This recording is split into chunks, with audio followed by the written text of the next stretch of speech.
15일부터 사회적 거리두기가 1.5단계로 전환됐습니다. 영업시간 제한 등이 사라지면서 자영업자들은 이를 반기는 분위기입니다.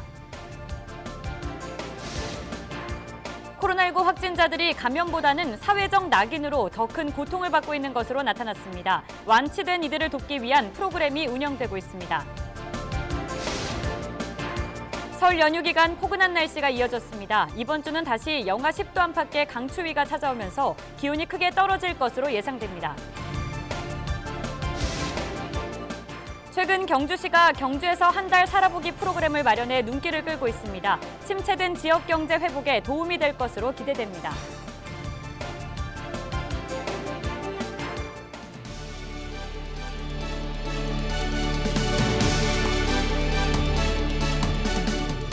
여러분 안녕하십니까? 헬로티비 대구 경북 뉴스입니다.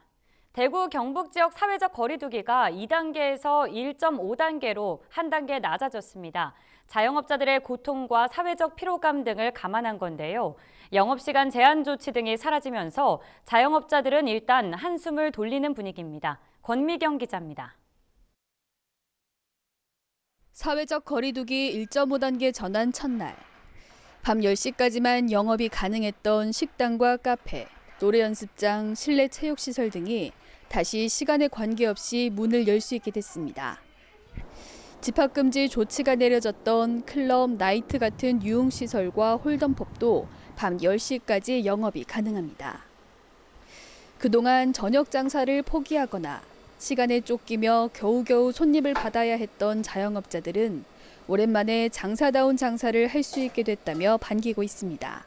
사실 그 1시간 연장을 해도 저희들 그 소상공인들은 그 별 도움이 안 됐습니다. 안 됐고 그 영업 제한 풀리면서 우리 소상공인들은 정말로 환영을 합니다. 환영을 하고 사회적 거리두기 단계가 다소 완화되기는 했지만 직계 가족이 아닌 회사 동료나 친구 등 5인 이상 사적 모임은 여전히 제한됩니다. 또 모임과 행사도 500명 미만만 가능합니다. 다중이용시설의 운영시간에 제한은 완화되지만 방역수칙에 따른 점검과 처분은 강화됩니다. 방역수칙을 위반하는 경우 과태료 처분과 별도로 2주간의 집합금지가 시행됩니다. 신규 확진자가 줄어들고 있긴 하지만 언제든 다시 증가세로 돌아설 수 있는 상황. 거리두기 완화로 지역에서는 긴장과 기대가 교차하고 있습니다. 헬로티비 뉴스 권미경입니다. 코로나19 확진자들이 감염보다는 사회적 낙인으로 더 큰 고통을 받고 있는 것으로 나타났습니다. 피해자이면서도 가해자라는 생각 때문에 일상으로 복귀하는 데 어려움을 겪고 있는데요. 이들을 돕기 위한 심리회복 지원 프로그램이 운영됩니다. 이하영 기자입니다. 코로나19에 걸렸다 회복된 환자들을 대상으로 실시한 국내 연구 결과 불안과 우울, 외상 후 스트레스 장애, 사회적 부적응 등 신경정신과적 장애가 지속적으로 늘고 있는 것으로 나타났습니다. 특히 피해자임에도 가해자로 취급하는 무분별한 사회적 낙인은 극단적인 선택으로까지 내몰고 있는 것으로 나타났습니다. 저희 센터에 확진되시고 퇴원하신 이후에 굉장히 우울감과 불안감을 호소하시면서 전화 상담을 오신 분들이 참 많으신데요. 그 중에 대부분이 이제 사회적 낙인 때문에 굉장히 많이 힘들어하셨어요. 본인 때문에 많은 사람들이 이제 확진이 되기도 하고 자가 격리를 하기도 하니까요, 그렇죠? 그래서 더 이상 여기서 살 수 없겠다라는 자살 사고까지 사실은 관찰되기도 해요. 그래서 일상으로 복귀하는 데 어려움을 겪고 있는 코로나19 완치자를 위한 심리 회복 지원 프로그램이 운영되고 있습니다. 거주지 정신건강복지센터로 연락하면 도움을 받을 수 있습니다. 만약에 불안하거나 우울하거나 그런 이제 정서적인 어려움이 있으실 경우에는 저희 센터로 전화를 주시면 저희들이 전화 상담도 가능하고요. 어느 정도 격리와 안정되어 있다라면 방문을 하셔서 저희 센터로 내소를 하셔서 내소 상담도 가능하고 또 저희들이 직접 방문하는 것도 가능합니다. 정신건강복지센터는 1차 상담 이후 추적 검사와 사후 관리를 통해 완치자들이 하루빨리 일상으로 복귀할 수 있도록 지원할 방침입니다. 헬로티비 뉴스 이하영입니다. 혹시 경주살이라고 들어보셨습니까? 최근 경주시가 경주에서 한 달 살아보기 프로그램을 마련해 눈길을 끌고 있는데요. 어떤 프로그램인지 담당자 통해서 자세한 이야기 들어보겠습니다. 최정옥 경주시 인구정책팀장 연결돼 있습니다. 안녕하십니까? 네, 안녕하십니까. 저는 미래사업추진단의 인구정책팀장 최정옥입니다. 반갑습니다. 네, 반갑습니다. 팀장님, 제가 제주살이는 들어봤는데요. 경주살이, 풀어 말하면 경주에서 한 달 살아보기인데 대충 짐작은 갑니다만 어떤 프로그램입니까? 네, 경주에서 살아보기 체험 프로그램은 지금 현재 우리 경주시 인구가 굉장히 많이 해마다 인구 감소율이 굉장히 많습니다. 그래서 인구 증가 차원에서 시행을 하고 있는데요. 이제 살아보기는 경주를 몸소 체험하는 기회를 제공하고 또 이를 통해서 경주시 정착을 유도하는 취지로 진행하는 체험 프로그램입니다. 네, 그럼 이게 누구를 대상으로 하는 건지도 궁금한데요. 이 프로그램 참여 대상, 특별한 제안이나 특별한 사안이 있습니까?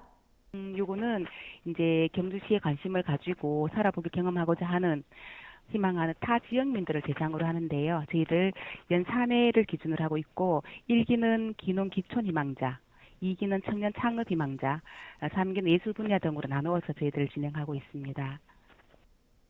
지금 1기를 모집 중인 걸로 알고 있는데 반응이 어떻습니까? 네, 지금 1기는 저희들 2월 1일부터 당초 계획은 3월 21일까지 지금 모집 진행 중이고요. 이게 선착순이다 보니까 지금 1기는 거의 마감이 된 상태입니다. 인기가 많은 걸로 보이는데 참여자에 대한 지원은 어떻게 될까요? 이 프로그램은 한 달 살아보기이면서 한 달 살아보기 숙박료를 저희들이 지원을 해주는데 한 세대당 최대 50만 원까지 지원을 해주고 있습니다. 그럼 일단 오면은 집은 알아서 구하는 거고 시에서 마련한 프로그램에 참여를 하는 식으로 진행이 되는 건가요? 저희들 이제 우리 경주시에서 살아보기 프로그램은 조금 다른 지역에 살아보는 프로그램은 좀 차별화가 있어요. 저희들이 시에서 완전히 기획한 어떤 프로그램에 이분들이 체험하는 게 아니고 이제 그 숙박도 자율적으로 구하는 것 대신에 그 프로그램도 이제 본인들이 기획을 해서 같이 이렇게 진행을 하고 있습니다. 이제 그 정해진 프로그램이 이제 뭐냐면 참여자가 이제 우리 경주시의 지역 탐방이라든지 기농 기촌 같은 현장 조사, 어떤 기농 기촌 관련 교육 참여, 체험 활동, 정보 습득 등 다양한 형태의 프로그램을 직접 기획하고 실행하면서 현실적으로 살아보는 체험하는 그런 프로그램입니다. 설명을 들어보면 참여자가 주도적으로 경주시를 알아가도록 해주는 것 같은데요. 만약에 이분들이 이 프로그램을 통해서 정말로 경주로 전입을 하게 된다면 어떤 별도의 혜택이 주어지는지도 궁금합니다. 살아보기를 하고 난 이후에 경주에 정착한다 해서 특별히 지원되는 혜택은 없는데 지금 우리 경주에 살아보기 전입을 하게 되게 되면 다양한 지원 혜택이 있는 걸로 알고 있거든요. 기본적으로 전입을 하게 되게 되면 첫째 이제 전입하시는 분들 쓰레기 봉투, 종량제 봉투 지원해 주는 거. 그리고 그다음 기농기촌 관련해서는 우리 또 그 해당 부서에서 기농기촌 관련 교육이라든지 각종 지원하는 혜택들이 많이 있는 걸로 알고 있습니다. 구체적인 내용들은 또 저희들 그 부서에서 또 이렇게 확인을 해야 될 것 같고요. 많은 주목을 받는 거에 비해서 10개 팀은 좀 부족할 것 같은데요. 향후에 확대할 계획이 있으신지요? 네네. 저희들도 당초 이렇게 호응이 좋을 줄 몰랐었어요. 그래서 이제 예산을 저희들 가볍게 시작을 하는 차원에서 예산을 잡았는데, 워낙 이 반응이 좋아서 저희들 추후에 조금 예산을 확보해서 좀 이렇게 혜택자가 좀 많은 사람이 혜택 볼 수 있도록 좀 생각은 하고 있습니다. 그리고 올해도 1기는 끝났지만 아직 2번의 기회가 있다고 들었는데요. 이 부분도 설명 좀 해주시죠. 네, 우리 한 달 살아보기 기농기촌 체험은 이미 마감이 되었지만 앞으로 이제 또 2기 7, 8월 달에 그 청년 창업을 대상으로 또 살아보기 체험이 있고요. 10월 달에 예술인 대상으로 있으니까 많이 또 그쪽으로도 많이 관심을 가져주시고 참여해 주시면 고맙겠습니다. 네, 많은 분들이 참여해서 경주시의 매력을 알게 되면 좋겠습니다. 오늘 말씀 여기까지 듣겠습니다. 경주에서 한 달 살아보기 프로그램 관련해서 이야기 나눠봤습니다.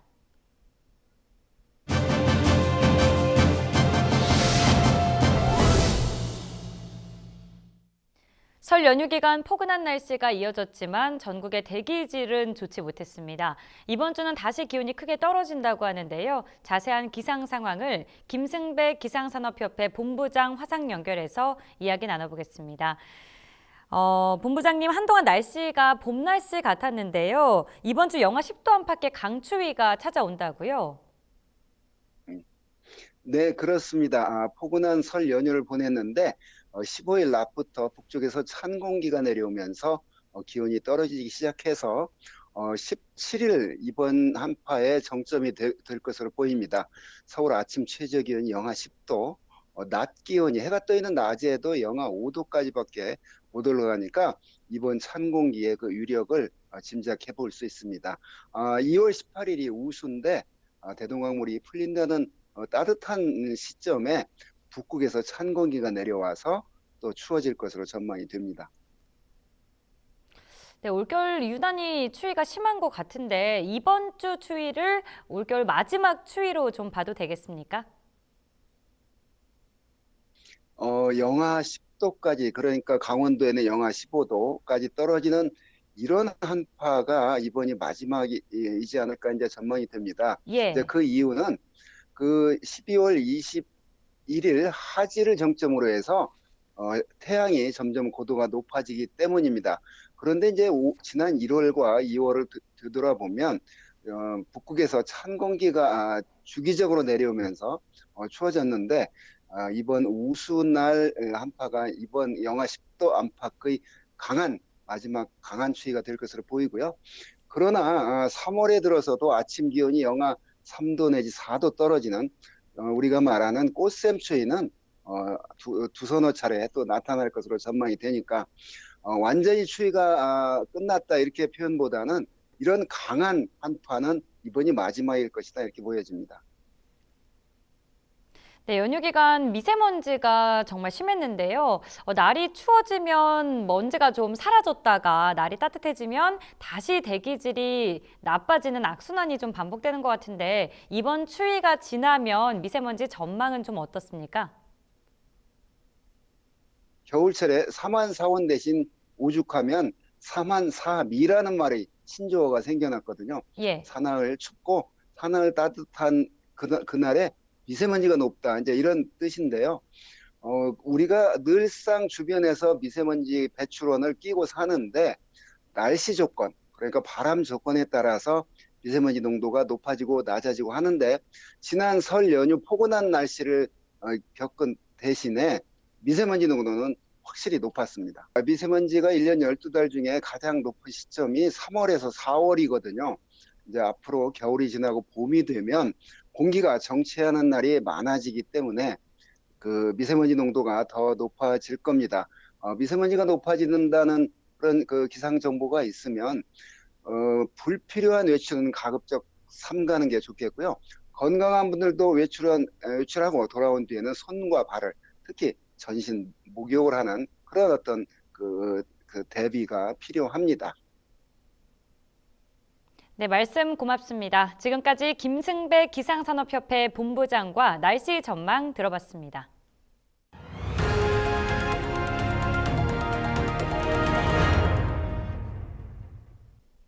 올해 전국 표준지 공시지가가 상승한 가운데 경상북도와 안동시도 8% 이상 올랐습니다. 상승률은 경북이 8.44%, 안동이 8.36%입니다. 안동의 경우 표준지 공시지가가 가장 높은 곳은 서부동 상업용지로 제곱미터당 662만 원입니다.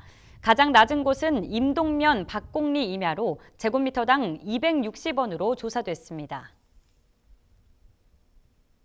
경상북도 교육청이 올해 학사 일정 계획을 발표했습니다. 새 학기는 개학 연기 없이 3월에 정상적으로 시작하고 법정 기준 수업 일수도 감축 없이 유치원은 180일 이상, 초중고는 190일 이상 정상 운영될 예정입니다. 유치원과 초등학교 1, 2학년은 거리두기 2단계까지 밀집도 적용해서 제외돼 매일 등교하고 특수학교와 소규모 학교, 농산어촌학교는 거리두기 2.5단계까지 매일 등교가 가능합니다.